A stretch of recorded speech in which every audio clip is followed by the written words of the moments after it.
how does having like optimized hormone levels and good health impact the scoring on the test? Is that going to be, let's say my average client is in better shape, so they should theoretically score better and have better, I guess, test results?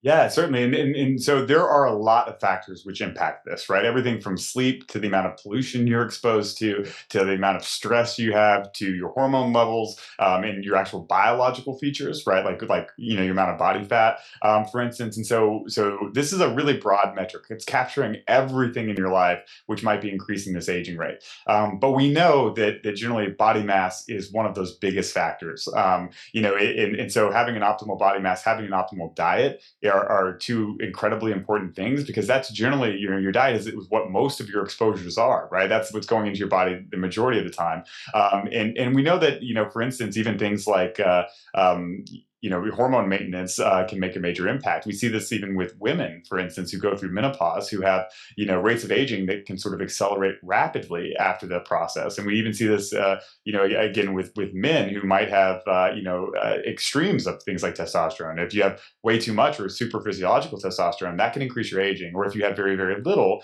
we see that same aging association. So there is an optimal level of these things, and so everything in your life impacts it. But some of those things, like particularly, I would say, body composition, are one of the major things that can affect it.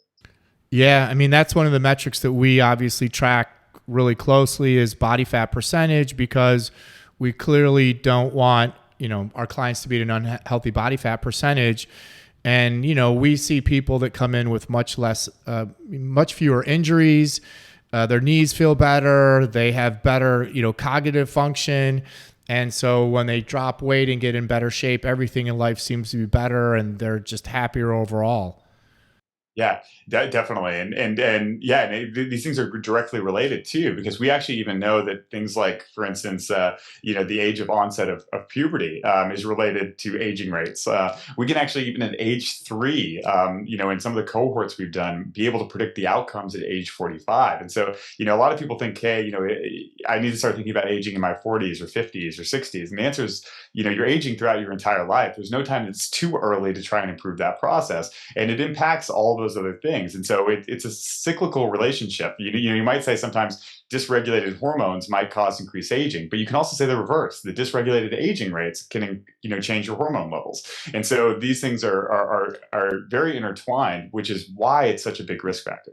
Perfect. Listen, thanks for joining us, and we'll catch you on another one.